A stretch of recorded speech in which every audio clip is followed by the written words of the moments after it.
Okay, so it's time for rant of the day. Now, I collected these parts from a customer's car that I was working on, Triumph Stag, and basically he wanted me to give it a proper good going over. Recently, he had purchased reconditioned distributor, which came with all the gubbins and a cheap ignition module. Been on the car for 2 years, but less than 500 miles. Now, bearing in mind the distributor, the cap and the rotor were all supplied as a unit. Look at the arcing that's occurred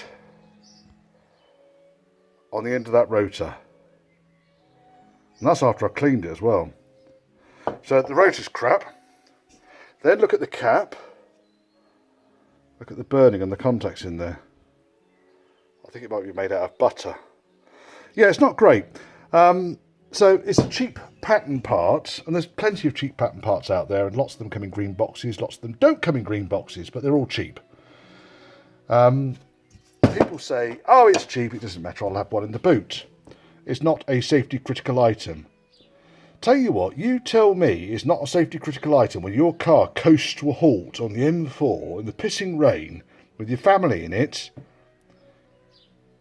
and you're stuck on the hard shoulder waiting for the recovery company to turn up because you've got a cheap, crappy distributor, cap, rotor, ignition components on your car. It's safety critical.